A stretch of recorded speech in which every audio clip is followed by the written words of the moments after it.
ఊహించిన గొప్ప విషయం. అన్న మందకృష్ణ గారు రావటం, మా ఊరికి రావటం అకస్మాత్తుగా. అంటే మేము ఆడ మా పెళ్లిలో ఉన్నప్పుడు కూడా మాకు తెలియదు.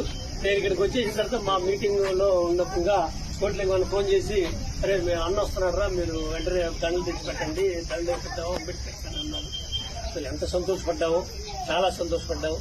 ఇది ఊహించినటువంటిది, అనూహ్యమైనటువంటి సంఘటన. ముఖ్యంగా ఈ రోజు మిత్రులందరికీ ఒకే విషయం, ఈ రోజు దళిత జాతికి ఒక నాయకుడు ఉన్నాడంటే దేశవ్యాప్తంగా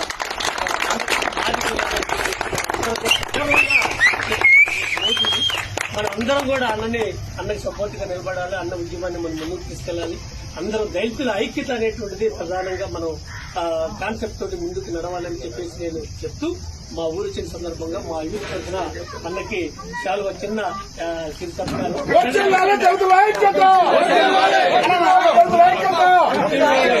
కందుకూరులో మన ఉద్యమం జరిగేటప్పుడు కూడా మన ఉద్యమానికి పల్నాడు శ్రీరాములు గాని, బండి గోవింద్ గాని, ఇప్పుడున్న జనమందరూ కూడా సంపూర్ణమైన మద్దతు ఇప్పటి వరకు అందజేస్తూ ఉన్నారు. నిజంగా నా ఊరే ఇది. చిన్నప్పుడు ఇక్కడే కదా దోగుంటాయి కదా కోట్లుగా ఇప్పటికీ కంటిన్యూస్ గా నడుస్తూనే ఉంది. ఈ రోజు ఇంకా ఇది బాగా బలపడిపోయి చాలా ఇది ముందుకి రావాలి. మన బండి గోవింద్ బలమయ్యా మాకు దేశవ్యాప్తంగా మన దళిత జాతి మహోన్నత నాయకుడు కృష్ణమాది కన్నా భవిష్యత్తులో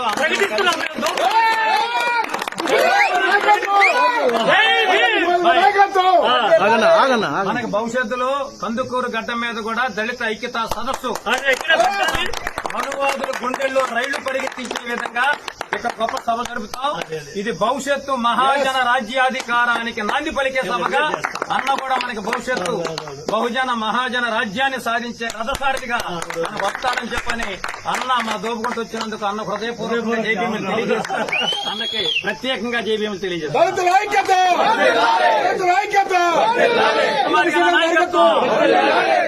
నాయకత్వం అన్నకి ఇప్పటికే చాలా ఆలోచన